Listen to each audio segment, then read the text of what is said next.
Maintenant, on va parler de culture pour entamer cette émission, pour ouvrir le bal, si on peut appeler ça comme ça, bien entendu, de ce numéro du supplément d'info avec vous, Mamadou Boye et Diallo. On parle de culture, oui, de culture, puisque le sujet cristallise beaucoup les attentions, il suscite une avalanche de commentaires surtout et des réactions sur les réseaux sociaux, il déchaîne les passions depuis hier. La structure CU Prod réclame plus de 600 millions de francs guinéens au manager du couple Azaya. Quelles sont les raisons? D'abord, qu'est-ce qui s'est passé?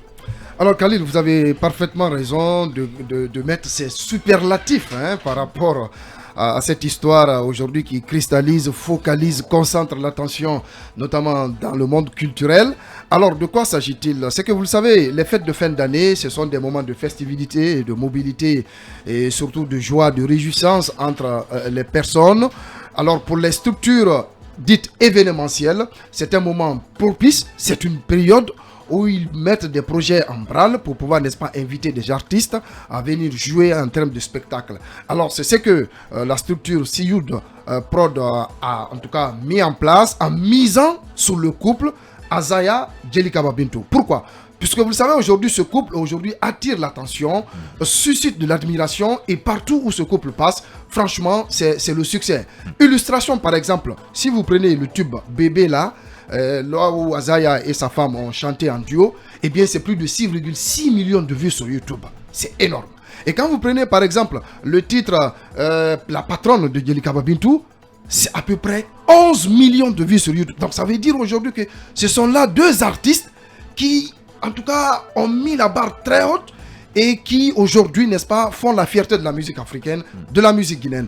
Donc, c'est dans ce cadre que la structure Siyud a, en tout cas, jeté son devenu sur ce couple pour pouvoir, n'est-ce pas, jouer au chapiteau le 31 décembre pour clôturer l'année. Mais qu'est-ce qui s'est passé? Alors, cette structure a contacté l'équipe managériale des deux artistes. Ils ont passé un contrat. Et si vous permettez, un contrat, c'est quoi? En tout cas, c'est un accord passé entre deux ou plusieurs personnes, physiques ou morales, qui a pour effet de créer des obligations entre elles. Et ces obligations, c'est par exemple le respect de la rémunération, le respect des clauses du contrat qui lient entre les deux personnes-là. Et de surcroît, ce contrat a une valeur juridique parce que ça établit une convention légale entre les deux parties. Chacune des parties est tenue, respectée de jouer sa partition pour le respect de ça. Alors, pour revenir, Khalil, à ta question, c'est que la structure Siyud aujourd'hui accuse le couple de n'avoir pas respecté les obligations dans ce contrat pour pouvoir prester le 31 décembre au palais, au chapiteau. Pour illustrer mes propos, je prends en tout cas les griefs de la structure. La structure accuse le couple de zéro communication par rapport à l'événement. Vous le savez. Par exemple, quand vous prenez Azaya et Djelikaba Bintou, ils ont des pages officielles. Et c'est des milliers d'abonnés sur leur page. Alors, quand une structure les prend, par exemple, pour un concert, le fait juste de faire une vidéo annonçant l'événement sur leur page Facebook, cela suscite beaucoup d'effets. Cela peut amener les mélomanes à acheter des tickets, à s'intéresser justement à l'événement. Donc, la structure Siyud accuse le couple d'avoir refusé de publier, en tout cas de produire des annonces vidéo qui doivent être virales sur leur page Facebook. De l'autre côté, la structure les accuse aussi de n'avoir fait, par exemple, de n'avoir pas fait la balance le jour de l'événement. Et vous savez, la balance, c'est une opération qui consiste à faire, en tout cas, à revoir la façon où... Accorder un peu les tempos. Voilà, les réglages, les derniers réglages, pour que lors de la prestation, que des couacs ne soient pas enregistrés. La structure accuse également Djelikaba Bintou et son mari de n'avoir pas respecté l'heure à laquelle ils devraient se produire sur scène le jour de l'événement. C'est-à-dire, vous savez, c'est le réveillon. 0h doit vous trouver sur scène. Vous devez, par exemple, commencer à prester à 23h30, 40 pour que 0h, temps universel, trouve que vous êtes sur scène et ensemble, vous mettez l'ambiance pour que tout ce monde célèbre l'année qui s'annonce 2023. Donc la structure accuse le couple de n'avoir pas respecté, entre autres, ces paramètres que je viens de citer. De l'autre côté, vous le savez, le cachet de l'artiste, du couple, c'était 250 millions de francs guinéens. C'est énorme. Et on peut comprendre, puisque ce n'est pas des petits artistes aujourd'hui. Djelikaba Bintou et son mari, c'est quand même des artistes qui ont quand même représenté la Guinée dignement sur la scène internationale. Ils ont même raflé des prix par-ci et par-là. Donc le cachet pour que ces artistes prestent ce jour-là, c'était 250 millions de francs guinéens. Et le chapiteau, Vous savez, c'est un dîner gala. Ceux qui viennent, ils payent un ticket de 1 300 000. Donc, ils ont droit au spectacle, mais aussi à un repas. Donc, le repas inclus au niveau du chapiteau, c'est 250 000 francs par repas. Donc, la structure est très en colère contre le couple. La structure accuse le couple de les avoir fait perdre plus de 600 millions de francs guinéens parce que tout simplement, ils n'ont pas respecté le contrat. Et hier, tu sais, Khalil, toi et moi, jusqu'à 23h, on échangeait. Jusqu'à 0h. Jusqu'à 0h, on échangeait par rapport pour qu'on puisse avoir les parties concernées par cet événement. Mais ce que je puis quand même signaler, c'est qu'aujourd'hui, je pense que l'événementiel, c'est un business. C'est un business où les artistes, les structures de production et d'événementiel, les managers sont tenus obligés de respecter les contrats qui les lient. Je pense qu'aujourd'hui, Azaya et Djelikaba Bintou, ils ont atteint un sommet aujourd'hui qui leur permet justement de se considérer comme des valeurs sûres de la musique guinéenne. De sur quoi ils doivent en principe respecter attention, tout ce qui passe. Pour le moment, vous n'avez pas écouté le couple. Hein. Non, c'est ce que je dis. Donc faites attention. Non, moi je ne jette pas de l'anathème sur le couple. Tout ce que j'ai cité ici, c'est la structure CIU de production que je relaie, d'accord? Je n'ai pas à juger Djelikaba Bintou, je n'ai pas à juger la démarche de la structure. Je dis juste ce que j'ai glané là, ça et là comme information venant de la structure, d'accord? Mais moi je dis aujourd'hui, ce couple, ça force l'admiration. Comme vous le dites tout à l'heure à Diarra Guinassi, j'espère que madame n'écoute pas cette émission en faisant des éloges. C'est l'ami intime de madame. Diarra est l'ami intime de Guinassi. Et je connais bien votre femme, d'accord? Je dis que les deux parties ont intérêt à gérer cette affaire à l'amiable. Pas besoin de judiciariser cette affaire. À l'amiable? Oui. Pendant que les autres ont perdu de l'argent? Oui, mais tout est possible. On peut intenter une action judiciaire. Moi, je préfère... plus de rigueur dans ce pays. D'accord. Je préfère que cette affaire soit gérée de manière à ce que cela ne soit pas comme ça n'écorche pas par exemple l'image du... Parce que je sais que un mauvais arrangement vaut mieux comme bon procès. Merci. Je sais que Azaya c'est un artiste qui a du respect pour sa carrière. Sa femme aussi un grand artiste. D'accord. Et la structure CEO Prod, je sais que c'est une structure sérieuse. Donc vivement le règlement de cette affaire à l'amiable, puisqu'aujourd'hui le business ça ne s'arrête pas. Ça ne s'arrête pas. Il n'y a pas besoin de rentrer dans des actions judiciaires ça et là et que cela prenne une tournure dont on ne souhaite pas. Je souhaite en tant que citoyen, en tant qu'analyste, en tant que journaliste, que cette affaire soit gérée à l'amiable, puisque entre un artiste et une structure de production, c'est comme une femme et son mari. Bien, allez, tout ce que je sais, Azaya, c'est un grand artiste qui a le sens de la responsabilité, respectueux. Respectable et respectueux. Bintou, c'est la même chose. Voilà. Maintenant, Diarra Guirassy, vous avez la parole, on vous écoute. Qu'est-ce que vous pensez de cette affaire-là? Et quand même, moi, personnellement, c'est une première. Pas une première. On a vu Tidiane World Music qui donnait 100 millions à des artistes guinéens, des artistes locaux ici. Mais quand même, apprendre qu'il y a un groupe de jeunes Guinéens qui mettent un cachet de 250 millions de francs guinéens pour des artistes locaux, je crois en principe que ça ne devait pas arriver là. Hein. On devait éviter tout ça. Oui, mais enfin, c'est vrai que moi, le couple Azaya Djelikaba Bintou, c'est un couple pour qui j'ai un respect religieux parce que c'est un couple quand même qui fait rayonner la culture en dehors de nos frontières. D'accord. Mais ce qui a souligné, si cela s'avère, tout ce que la structure organisatrice a glané comme revendication, comme accusation, si cela s'avère, je pense que le couple Azaya Djelikaba Bintou n'allait jamais se mettre dans cette position si toutefois on l'avait invité en dehors du pays. Parce que je pense que de l'autre côté, c'est le sérieux. Pourquoi pas incarner ce sérieux dans notre pays? C'est très important. Ça, c'est un facteur. Vous parlez de quel sérieux là? Mais bien sûr. Je pense que ce couple n'allait pas se permettre de faillir mais bien sûr, si c'était à l'étranger, là-bas les gens sont très rigoureux. Puisque si tu ne respectes pas les clauses du contrat, tu vas aller t'expliquer devant les juridictions. Tu vas aller en tôle. Mais bien sûr. Et puis vous n'avez pour le moment aucune on va la laisser.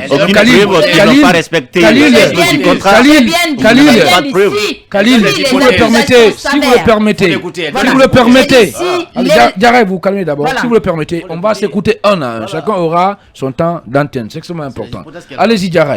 Allez-y, Diarra, oui. Je ne suis pas en train d'accuser le couple, mais je pose une hypothèse. Si toutefois les accusations s'avèrent, ça veut dire que c'est très grave Et je pense que le couple, pour le respect que le peuple de Guinée a pour ce couple, doit quand même changer cette donne. C'est très important. Parce que je me dis que si ces artistes partaient à l'étranger pour obéir à respecter un contrat, ils allaient respecter le contrat dans les limites de la clause. Mais s'ils violent la clause du contrat, je pense que si c'était à l'étranger, ils allaient partir devant la loi et s'expliquer. Et puis, il n'y a pas d'arrangement à l'amiable, en fait. C'est très important. On vous parle de plus de 600 millions en tout cas de francs guinéens que la structure a perdu à cause de leur du non-respect de leur engagement. Je pense que les gens parlent dans ce pays. Le plus souvent, on dit que les structures prennent des artistes ailleurs, ils payent beaucoup d'argent, ils ne valorisent pas les artistes guinéens. Si une structure de jeunes s'est permise de prendre quand même un couple local pour le mettre en avant et puis lui donner 250 000 francs, 250 millions de francs guinéens comme cachet, je pense qu'il y a la volonté. Ça suffit pas grand-chose, Jaraï, quand même. Écoutez, écoutez, dans les années précédentes, c'est pas un petit groupe, ça. Ça est une icône nationale, Jaraï. Je ne dis pas le contraire. Je ne dis pas le contraire. La valeur de ce couple n'est même pas approuvée. Justement. Voilà, parce que tout le monde sait que c'est un couple qui fait du bon boulot. Ça, je n'ai pas à l'hypothéquer. Oui. Mais ce que je dis là, c'est que les gens vont commencer à dire on ne valorise pas les artistes guinéens. Vous savez, dans les années précédentes, ça ne se passait pas comme ça. On préférait prendre des artistes d'ailleurs et puis les amener ici pour qu'ils prestent. On préférait même leur donner beaucoup d'argent par rapport aux locaux. Aujourd'hui, si des jeunes issus, regroupés dans une structure, se donnent la main pour pouvoir valoriser un couple de surcroît qui fait la fierté de la Guinée, je pense que Azaya et sa femme devaient quand même honorer leur engagement vis-à-vis de cette structure. Le faire, ce serait respecter cette structure. Le faire, ce serait aussi valoriser la jeunesse guinéenne. Mais si ça se passe comme ça, là, je pense que ce couple a construit très bien son image et c'est une façon aussi de ne pas laisser cette image-là aller dans un sens très mauvais. Je pense que l'image que ce couple a, il doit quand même préserver cette image, faire en sorte que tout ce qui pourrait nuire à leur image n'arrive pas. Bien, allez, bon, voilà, l'affaire des frères, la chronique, Abouakar Condé, et comme, en tout cas, moi, j'ai bien envie d'écouter Azaya, le couple là-dessus. Moi, je sais quelque part, il y aura une solution à ce problème-là. Certainement, c'est une incompréhension, et on ne sait pas comment elle est arrivée. Mais voilà, je sais, Azaya est plus grand que tout ça, Ali Badra. Mais comment, quand même, Abouakar, merci beaucoup. Comment expliquer tout ça? On a vu les explications, par exemple, de ces jeunes, voilà, qui est à la tête de cette structure, donc la structure organisatrice de l'événement. On a vu toutes ces explications. Et est-ce qu'aujourd'hui, c'est pas nécessaire, c'est pas une obligation pour le couple de prendre la parole, ou tout au moins pour leur manager de prendre la parole et puis donner des explications? Évidemment, comme vous l'avez dit, à l'image de Jaraï, le couple magique de la Guinée, Azaya et Guelkabine te force le respect et l'admiration. Ce qui a été dit, on ne connaît pas un peu son. C'est une partie qu'on a écouté. On n'a pas encore fini d'écouter Azaya ou son manager. Mais ce qui reste clair, cette habitude, je ne dirais pas que c'est ce qui s'est passé, mais elle est courante dans le milieu artistique guinéen. Quelle habitude? Surtout chez les Guinéens. Quelle habitude? Je connais des artistes qui ont eu des contrats à prester à l'intérieur du pays et qui devaient être là à 21h, qui ne sont venus qu'à 1h du matin. J'en connais qui devaient être là à 22h, qui sont venus à 2h du matin. Pour ce réveillon, les artistes étaient invités à être présents sur la scène à partir de 22h. C'est 1 heure passée qu'ils sont arrivés, alors qu'on était déjà maintenant en 2023. Donc je ne sais pas concrètement ce que Azaya a fait, mais je suis sûr d'une chose, quand les artistes doivent prester à l'international, le respect de l'heure est obligatoire. Moi, j'en connais, je ne veux pas citer le nom de l'artiste. On a l'artiste guinéen ici qui perd des contrats à cause du non-respect de l'heure. Il y a des artistes qui ont perdu ici leur visa parce qu'ils ne sont pas venus à l'ambassade à temps. J'en connais, je suis dans le business également. Nous avons des artistes qui devaient être là à l'ambassade pour avoir le visa à 11h, ils ne sont venus qu'à 12h. Finalement, l'ambassade les a refusé le visa. Alors qu'on avait un contrat du côté de l'Allemagne où ils devaient prester. On a perdu le contrat. Donc, c'est des choses qui sont courantes dans le milieu artistique, surtout dans le milieu du showbiz. Et malheureusement, c'est une jeune structure qui a mis du paquet. 250 millions comme cachet. Ils ont eu 700 tickets qui devaient vendre. Ils n'ont vendu que 150 Excusez-moi de tickets. vous interrompre. Appelez-nous Azaya, s'il vous plaît. Composez son numéro là-bas. Allez-y. Donc, Je sais que c'est l'un des fidèles auditeurs de cette émission. La perte, elle est énorme Oui. pour cette jeune structure. Elle est colossale. Ils ont pratiquement investi plus de 700 millions de francs guinéens. S'ils n'ont eu comme retour que une centaine de millions, peut-être 150 ou 70 millions, ça veut dire que c'est une perte, elle est énorme. Maintenant, si je trouve que c'est les artistes qui n'ont pas respecté les clauses, la balance qui devait être faite à 13h n'a pas été faite, ensuite vous devez être sur le plateau à 22h, vous n'êtes venu qu'à 1h passée, vous devez faire la promo parce que bon, il a rappelé, Bien. ils ont des pages qui sont très bien suivies. Si les artistes font des petites vidéos, ils devaient faire des vidéos pour poster Est-ce sur que leur ça page. faisait partie Ça n'a de pas la été fait. clause? Khalil, Oui, ça vous faisait aurez la partie, parole. c'est important. Vous aurez la parole. C'était Allez-y. clair, j'ai dit qu'on n'a écouté qu'une partie. Je dis encore, on donne des hypothèses. Et ce que je dis, c'est en connaissance de cause parce que je connais le comportement des artistes guinéens. Voilà, la Non, mais il y a plupart des- ne non, respectent attends, il y a pas des artistes guinéens les très clauses. respectueux La- aussi, je hein. dis, Faut la pas- plupart ne faut respectent pas les jeter clauses. de l'anathème sur tous Aujourd'hui, les artistes guinéens, donc, quand là. vous prenez, par Bah, exemple, terre à terre, bien. le dire manager certains a artistes. exigé Oui. qu'on paye moins 70% du montant. Les 250 millions, ils ont payé 150 millions. Et là, ça n'a pas été déclaré selon la structure, ça n'a pas été déclaré à la maison de production. Qui a empoché? Est-ce que les artistes ont bénéficié de ces montants-là? Bien. Donc, il y a des zones d'ombre de ce qui s'est dit. Bien. C'est pourquoi il est important, comme vous l'avez dit, qu'Azaya ou son manager Bien. puisse monter sur la toile ou venir sur Prendre dans la les parole, médias hein. Bien. et Prendre la parole et s'expliquer. s'expliquer. Il Bien. est important de prendre la parole parce que ça risque de salir leur réputation, leur image, parce que ils sont allés à Abidjan, ils ont fait un concert géant, Merci. ils ont rempli le stade. Maintenant, ici, si les structures, une jeune structure comme ça qui débourse plein de Merci plein de beaucoup. milliards, Merci c'est de Abakar l'argent. Condé. Je pense Merci. qu'il est important que Azaya ou son manager puisse s'expliquer. Mais ce que je suis en train de vous dire, c'est que c'est une habitude chez les artistes guinéens. Pas Voilà. tous les artistes guinéens, c'est important aussi. Faut pas, Ouais, on certains dit pas artistes. aussi. Non, relativiser c'est les une choses. habitude. Il y a Voilà. des artistes Il y a- guinéens ils sont très nombreux qui respectueux. Non, attendez, très respectueux aussi, qui honorent bien leur engagement. C'est important de leur reconnaître cela. Voilà. Il faut pas jeter de l'anathème sur tous les artistes guinéens. Tu as Même mal Azaya, compris. c'est Tu m'as quelqu'un mal qui est compris. responsable. Tu m'as Non, mal compris. quelqu'un qui est responsable. C'est une première fois que Je ça ne dis pas arrive que là. Azaya Et est pour le moment, on l'a coupable. pas écouté d'abord. Et Khalil, je ne Bien. dis pas que Azaya est coupable. Oui. Je dis que c'est que dénonce cette structure, cette jeune structure, Oui. c'est pratiquement une habitude.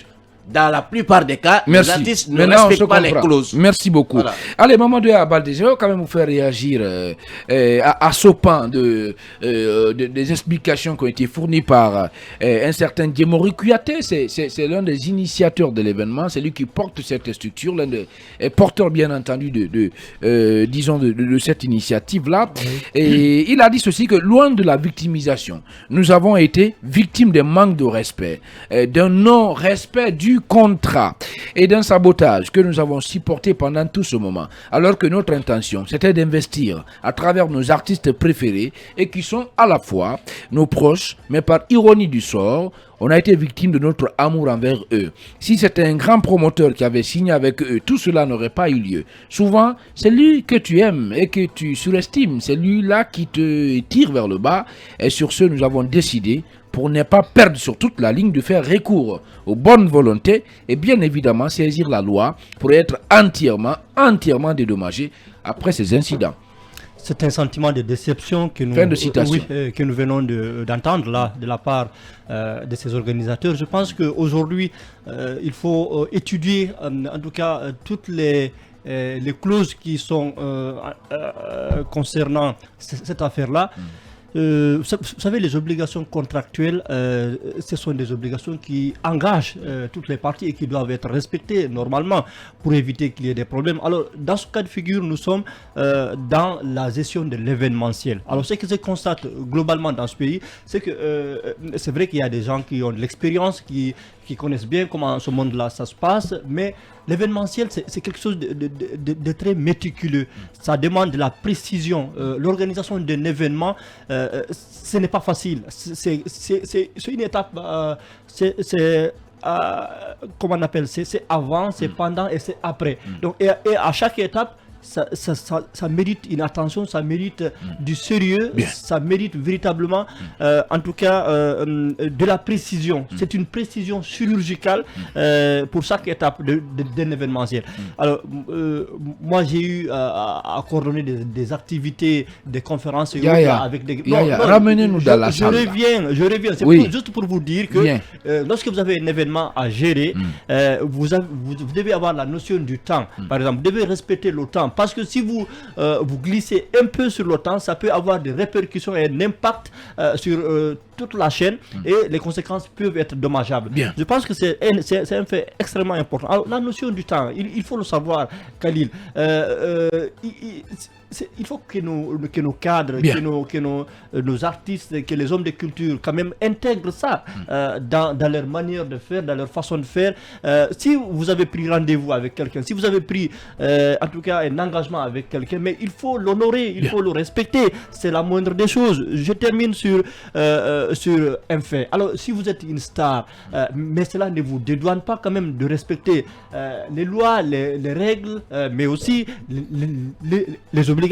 Donc dans ce pays, on a l'impression que lorsqu'on a un peu d'estime sociale, lorsqu'on a un peu de la visibilité, on est un peu connu, mais voilà, on peut dribbler les gens, on peut s'en foutre des lois et des règles. Non, ça ne vous disculpe pas. Vous devez quand même respecter les obligations, vous devez respecter les gens. Ce n'est pas parce que vous êtes une star, ce n'est pas parce que vous êtes adulé ou respecté, mais il faut quand même être sérieux vis-à-vis des gens, peu importe celui qui est devant vous. Donc, merci. Parce que vous avez pris un engagement. Merci, Mamadou Abadé.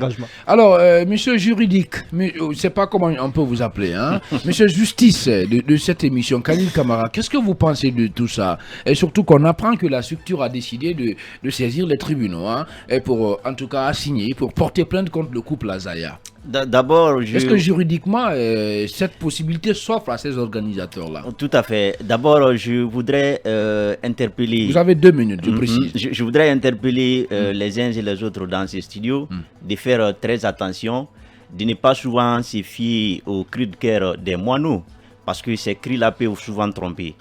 Je vais vous rappeler l'affaire entre Fadjidi et Benedi Record. C'est une affaire que j'ai largement suivie, du début jusqu'à la fin. Vous savez, l'opinion avait accusé, l'opinion avait châtié, si vous voulez, Benedi Record par des déclarations faites par Fadjidi. Mais après les propos, les déclarations de Benedi Record, finalement, l'opinion a compris que c'est Fadjidi qui avait tort et Fadjidi même a fini par demander pardon à Benedi Record. C'est pourquoi je voudrais qu'on ne se fie pas aux déclarations faites pour un premier temps par cette structure. Il faut d'abord écouter Azaya, c'est très important. Et si Azaya, attendez, et si Azaya ne veut pas parler? Non, si, il va parler au moment opportun. En attendant, Khalil, en attendant quand mon même, cher Homo, ne déniez pas le droit aux autres non, aussi je ne dénie pas. Je voudrais juste dire, d'essayer un peu. On dit qu'ils sont venus vers 1h, 2h du matin. Voilà ce que je veux dire. Je veux juste dire d'essayer un peu d'équilibrer les choses, d'être très prudent sur cette question, de ne pas vite aller dans des accusations. Il faut attendre qu'on écoute d'abord Azaya. Oui, j'ai écouté. Allez-y, Khalil. Manque de respect. Khalil, allez-y. On ne vous perturbe pas. Allez-y. On est d'accord sur un point. C'est que Azaya, c'est un artiste respectable, c'est un artiste respectueux, c'est un artiste aussi qui est responsable. Tout le monde le sait. C'est un artiste qui a beaucoup presté. Ce n'est pas la première fois qu'il n'est-ce pas, signe des contrats de prestation. Donc, il faut comprendre que s'il y a eu cette fois-ci des bisbilles qu'on est en train d'entendre maintenant, peut-être qu'il y a une raison, je vous le dis. En ce qui concerne le contrat, je suis d'accord. Ce sont des accords, n'est-ce pas, entre deux parties sur des obligations. Alors, est-ce que, quand on parle par exemple de communication, est-ce que c'est Azaya qui devrait faire la communication pour la structure? Est-ce qu'il était inclus dans le contrat que Azaya devrait faire, n'est-ce pas, des communications, à faire des vidéos comme d'autres étaient en train de le dire dans ce studio? Je dis non. Parce que si réellement ce n'était pas inclus dans le contrat. On n'a pas aussi lu le contrat. Attendez. Ce qu'on a rapporté ici, c'est ce qui a été dit par la structure managériale. Je dis, je l'ai mis au conditionnel. Je l'ai mis au conditionnel. Si réellement, est-ce qu'il était inclus dans le contrat, Azaya devrait faire des communications sur cet événement. Si c'était le cas, on peut penser qu'il a violé son obligation. Mais si ce n'est pas le cas, on ne peut pas dire de facto, il devrait faire ceci, il devrait faire cela. On ne peut pas lui imposer une obligation qui ne faisait pas partie des clauses du contrat. Bien. À partir du moment où ça ne faisait pas partie des clauses du contrat, donc la structure avait... Vous savez qu'est-ce qu'on va faire? Vous savez qu'est-ce qu'on va faire, les gars? Demain, on va inviter, en tout cas, les responsables de ces structures-là. C'est important. Ils vont venir là, avec le contrat qui les lie avec Azaya. Voilà, et on donnera la possibilité, comme on l'a fait aujourd'hui, à Azaya de s'exprimer, de prendre la parole, et ben voilà. Je vais terminer, Il va parler au moment opportun, je le dis encore. Parce que souvent, je ne suis pas son porte-parole, je ne fais pas aussi son porte-parole là. Oui, quand savez-vous? Je vais dans la logique, des faits. Merci. Je vais terminer par ceci. Oui. Vous savez, nous avons pris l'habitude dans notre pays d'éteindre les icônes, d'éteindre les hautes personnalités, les stars. Il faut faire attention. Non, c'est la vérité. C'est la vérité. C'est la vérité. C'est la vérité. Non, c'est la vérité. Je vais terminer. Qu'est-ce que tu fais de leur prétexte? Je vais terminer. Disant qu'ils étaient dans l'embouteillage alors que le couple et son manager étaient logés. Qui a dit cela? Ce n'est pas la structure. À l'hôtel Riviera. Ce n'est pas la structure. Ce n'est pas la structure. C'est quoi? Vous pouvez même marcher pour aller respecter votre Ce n'est pas la structure. Ce n'est pas la structure. Merci. Je vous dis que la partie. Non, je ne fais pas cela. La partie qui... On va laisser finir, Condé. La partie qui... Il a intérêt de désorienter Allez-y, les gens là. coupez le micro de Condé. Respectons quand même les stars dans ce pays. Allez-y. Azaya, c'est quelqu'un qui fait la fierté de notre pays. Donc, sortons dans les dénigrements. S'il y a des choses contre lui, qu'on aille au tribunal. Je vous pose une question. C'est aussi clair que ça. Je vous pose une question. Vous dites de respecter Azaya, les artistes. Je dis de les icônes. respecter. Non, Voilà, j'ai pas dit Azaya. Non, oui, les artistes, nos icônes, d'accord. Faut pas aussi respecter le droit des citoyens qui je ne dis pas le contraire, mais il y a la justice. Non, attendez. Mais si on se lance dans une campagne de dénigrement, on est en Où est train la campagne de d'éteindre dénigrement? c'est ce qui se passe maintenant là. Comment ça? C'est ce qui se passe. Non, Il y a la non, justice, non, partons non, à la Khalid, justice, non, on non, va non. régler cela. C'est trop bas. Si C'est trop bas de votre réellement, part. si C'est trop réellement, bas. non, C'est trop attendez, bas. je vais C'est terminer trop mon cher bas. mot, je vais terminer C'est mon trop cher bas. mot. Je veux dire, si réellement la structure estime que Azaya a violé les clauses, les obligations de leur contrat, mais il y a la justice. Qu'elle aille à la justice. C'est aussi simple que Je vous pose cela. cette question avant de partir. En quoi parler de cette affaire est un dénigrement? Je dis puisque pourquoi. Là, vous... D'abord déjà... Là, vous portez un discrédit. D'abord déjà, Oui. on a pris l'opinion en otage, en insultant l'artiste, Nous, on en l'a dénigrant. insulté. Je ne parle pas de vous. il peut Mais réagir. vous n'êtes pas sur les réseaux sociaux. L'artiste a Je ne parle réagi. pas de vous. Merci Je beaucoup. ne parle pas de vous. Merci. Je dis sur les réseaux sociaux, partez sur les réseaux sociaux. Qui ne dit rien comme ça? Mais Diarra, si Merci vous me beaucoup. faites quelque chose, je n'ai pas parti de m'exprimer sur les réseaux sociaux. Je vais directement à la Peut-être justice. que Et la le couple- justice peut-être va que se ce couple trancher. a pris- Merci a beaucoup. pris La justice des va ailes. trancher la Merci, question. merci beaucoup. Peut-être Voilà, que ce les ciseaux, merci beaucoup. On va se calmer. Les gars. De toutes les façons, on va pas passer toute la matinée là-dessus. On est malheureusement pris par le temps. Ibrahima Sorilène Konsumaoui, et votre grille de lecture par rapport à cette affaire. Ce que je voudrais juste dire, puisqu'on doit respecter les icônes, on doit également respecter ceux-là qui investissent pour les icônes. Donc, il faut respecter le respect. Un point, c'est tout. Et mieux que cela, pratiquement, moi je pense comme le dit l'autre, un mauvais arrangement vaut mieux qu'un bon jugement. Oui. Aujourd'hui, le couple Azaya Yelika Babintou et cette structure devraient s'asseoir, discuter de ce qui n'a pas marché. Les autres ont investi. On investit pour gagner. Et je ne sais pas quel intérêt l'artiste peut avoir pour ne pas respecter un contrat. Quelque chose n'a pas marché. Azaya a reçu l'avance payée par les promoteurs. La question reste posée. Qu'est-ce qui n'a pas marché? Les deux doivent s'entendre. S'il se trouve que les gens ont financé et que une partie, en tout cas, n'a pas respecté les clauses du contrat, forcément, ceux qui ont financé, c'est pas pour ne rien. Donc, ils doivent s'entendre pour voir comment rembourser les autres. Bien. Mais s'il se trouve que les promoteurs aussi ont payé de l'argent et qui n'est pas arrivé à destination, je ne dis pas que c'est la réalité, mais celui qui a bouffé l'argent doit rembourser. Ce qui est sûr, ceux qui ont investi doivent avoir l'argent. Et les deux doivent s'entendre pour ne pas que le couple Azaya et Kababintou prenne un coup. Aujourd'hui, c'est des icônes. Donc, ils doivent éviter d'être dans de pareilles erreurs. Dire que le temps n'a pas été respecté pour un tel contrat, ils sont au-delà de ça. C'est des artistes aujourd'hui à dimension internationale. Donc, ils méritent le respect, mais ils doivent aussi respecter les clauses de tout contrat qui les lie avec les promoteurs. Bien, allez, qu'est-ce qu'on va faire? On va partir avec le premier passage de notre écran publicitaire.